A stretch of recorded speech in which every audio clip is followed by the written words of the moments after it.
मैंने अपने शोध और प्रयोगों के वर्षों के अनुभव से यह समझा कि मनुष्य का मस्तिष्क एक समान ढंग से नहीं सोचता, बल्कि उसमें सोचने की दो अलग अलग प्रक्रियाएं लगातार साथ साथ काम करती रहती हैं।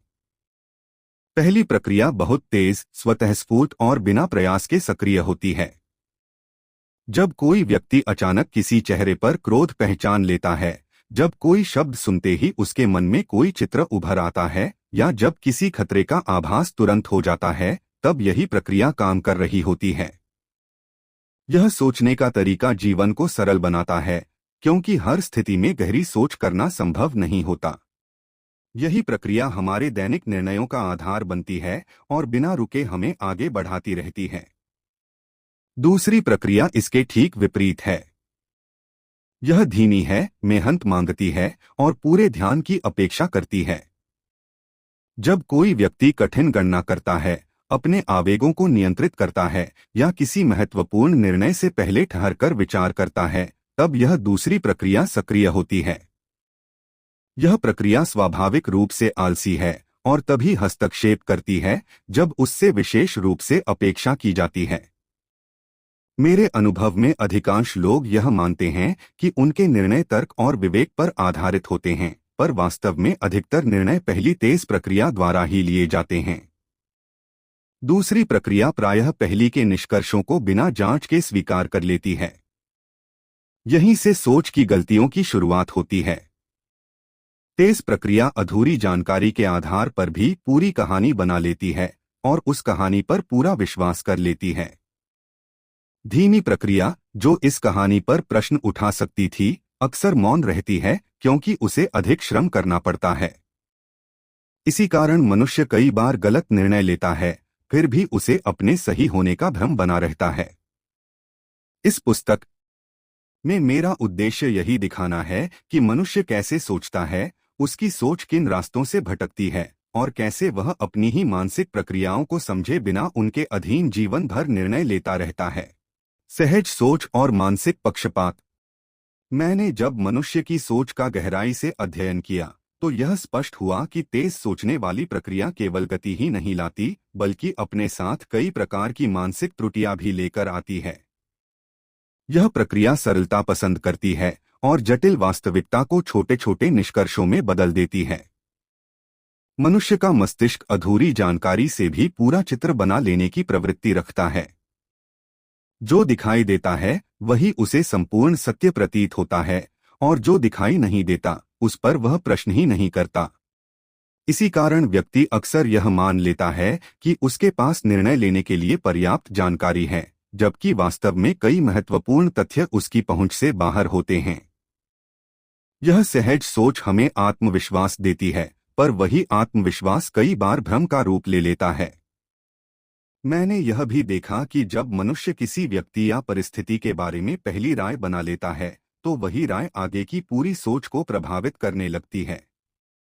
यदि पहली छवि सकारात्मक है, तो मनुष्य बिना ठोस प्रमाण के ही अन्य गुणों को भी सकारात्मक मान लेता है। यदि पहली अनुभूति नकारात्मक हो, तो वही नकारात्मकता हर आकलन में घुल जाती है। इस प्रवृत्ति के कारण निर्णय निष्पक्ष नहीं रह पाते, पर व्यक्ति को इसका आभास तक नहीं होता। उसे लगता है कि वह तर्कसंगत ढंग से सोच रहा है, जबकि वास्तव में उसकी सोच पहले से बनी धारणाओं के अनुसार चल रही होती है। सबसे गंभीर बात यह है कि मनुष्य अपनी इन मानसिक त्रुटियों को पहचानने में असमर्थ रहता है। जब कोई निर्णय गलत सिद्ध होता है, तो वह कारण बाहरी परिस्थितियों में खोजता है, अपनी सोच पर प्रश्न नहीं उठाता।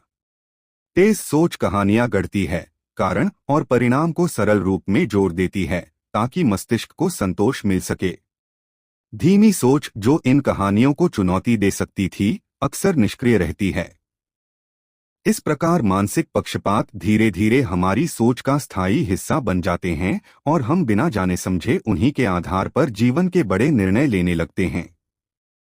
इसी अध्याय में मैं यह दिखाता हूं कि ये पक्षपात कैसे जन्म लेते हैं और कैसे वे हमारी समझ को चुपचाप दिशा देने लगते हैं। अपने शोध में मैंने बार बार यह पाया कि मनुष्य जितना अधिक आश्वस्त दिखाई देता है, उतना ही वह अपनी समझ को लेकर भ्रम में होता है। तेज सोचने वाली प्रक्रिया बहुत जल्दी किसी निष्कर्ष पर पहुंच जाती है और उसी क्षण उसे सही मान लेने का आग्रह पैदा कर देती है। यह प्रक्रिया अनिश्चितता से असहज होती है, इसलिए वह तथ्यों के बीच खाली स्थानों को स्वयं भर देती है। जब कोई कहानी अधूरी होती है तो मस्तिष्क उसे पूरा करने के लिए कल्पना का सहारा लेता है और फिर उसी कल्पना को वास्तविकता मान लेता है। यही कारण है कि हम अपने निर्णयों पर अत्यधिक विश्वास करते हैं, भले ही वे सीमित जानकारी पर आधारित हों। आत्मविश्वास यहाँ ज्ञान का प्रमाण नहीं होता, बल्कि केवल एक सुसंगत कहानी का परिणाम होता है जिसे हमारा मस्तिष्क स्वीकार कर चुका होता है। मैंने यह भी देखा कि मनुष्य परिणाम को देखकर अपने निर्णय की गुणवत्ता का मूल्यांकन करता है, प्रक्रिया को नहीं। यदि कोई निर्णय सफल हो जाए तो व्यक्ति यह मान लेता है कि उसका सोचने का तरीका सही था, और यदि वही निर्णय असफल हो जाए तो वह उसे दुर्भाग्य कहकर टाल देता है। इस प्रवृत्ति को मैंने समझ के धोखे के रूप में पहचाना है। हम अतीत की घटनाओं को देखकर यह मान लेते हैं कि वे पहले से ही अनुमानित थीं, जबकि वास्तव में उस समय भविष्य अनिश्चित था। यह भ्रम हमें यह विश्वास दिलाता है कि हम दुनिया को समझते हैं, जबकि सच्चाई यह है कि हम केवल घटनाओं के बाद उन्हें अर्थ देते हैं। इस प्रकार हम अपनी भविष्यवाणियों की क्षमता को बढ़ा चढ़ाकर आंकते हैं और अपनी सीमाओं को नजरअंदाज कर देते हैं। मेरे लिए सबसे चिंताजनक बात यह है कि यह आत्मविश्वास और समझ का भ्रम सीखने की प्रक्रिया को रोक देता है। जब व्यक्ति यह मान लेता है कि वह पहले से जानता है, तो वह नए प्रमाणों को गंभीरता से नहीं लेता। धीमी सोच जो संदेह पैदा कर सकती थी और आत्मपरीक्षण को बढ़ावा दे सकती थी, अक्सर निष्क्रिय रहती है। तेज सोच द्वारा बनाई गई सुसंगत कहानी इतनी संतोषजनक होती है कि उसे चुनौती देने की आवश्यकता ही महसूस नहीं होती। इस अध्याय में मैं यह दिखाता हूं कि मनुष्य कैसे अपने ही आत्मविश्वास का शिकार बन जाता है और कैसे समझ का यह धोखा उसे यह मानने पर मजबूर कर देता है कि दुनिया सरल और पूर्वानुमेय है, और कैसे समझ का यह धोखा उसे यह मानने पर मजबूर कर देता है कि दुनिया सरल और पूर्वानुमेय है, जबकि वास्तव में वह कहीं अधिक जटिल और अनिश्चित है। संख्याओं का भ्रम और एंकरिंग प्रभाव। अपने अध्ययनों के दौरान मैंने यह पाया कि मनुष्य संख्याओं को वस्तुनिष्ठ रूप में नहीं, बल्कि संदर्भ और भावना के साथ समझता है। जब कोई संख्या पहली बार हमारे सामने रखी जाती है तो वही संख्या आगे की पूरी सोच का आधार बन जाती है। इस प्रारंभिक संख्या को मैं एंकर कहता हूँ। चाहे वह संख्या पूरी तरह निरर्थक ही क्यों न हो, फिर भी मस्तिष्क उसे पकड़ लेता है और बाद के सभी अनुमान उसी के आसपास घूमने लगते हैं। तेज सोचने वाली प्रक्रिया इस एंकर को तुरंत स्वीकार कर लेती है और उसे चुनौती नहीं देती। व्यक्ति यह मान लेता है कि वह स्वतंत्र रूप से सोच रहा है, जबकि वास्तव में उसका निर्णय पहले से दी गई संख्या के प्रभाव में आकार ले रहा होता है। मैंने प्रयोगों में देखा कि यदि किसी व्यक्ति से पहले कोई बड़ी संख्या कहलवा दी जाए और फिर उससे किसी मूल्य या संभावना का अनुमान लगाने को कहा जाए, तो उसका उत्तर उसी बड़ी संख्या की दिशा में झुका होता है। यदि एंकर छोटा हो तो अनुमान भी छोटा हो जाता है। यह प्रभाव इतना गहरा होता है कि अनुभवी और शिक्षित लोग भी इससे बच नहीं पाते।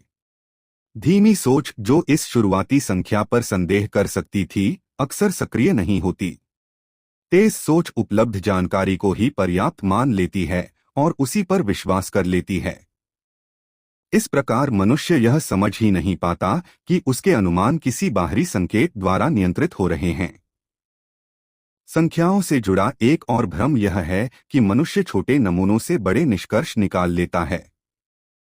वह यह मान लेता है कि थोड़े से अनुभव पूरी वास्तविकता का प्रतिनिधित्व करते हैं। संयोग और यादृच्छिकता की भूमिका को समझना उसके लिए कठिन हो जाता है। तेज सोच कारण और परिणाम के बीच संबंध ढूंढने की कोशिश करती है, भले ही वहां कोई वास्तविक संबंध न हो। इससे आत्मविश्वास और भी बढ़ जाता है, क्योंकि मस्तिष्क को एक स्पष्ट कहानी मिल जाती है। इस अध्याय में मैं यह दिखाता हूं कि संख्याएं और प्रारंभिक संकेत किस तरह हमारी सोच को चुपचाप दिशा देते हैं और कैसे हम यह मानते रहते हैं कि हमारे निर्णय तर्कसंगत हैं, जबकि वास्तव में वे एंकर और भ्रम के प्रभाव में लिए जा रहे होते हैं।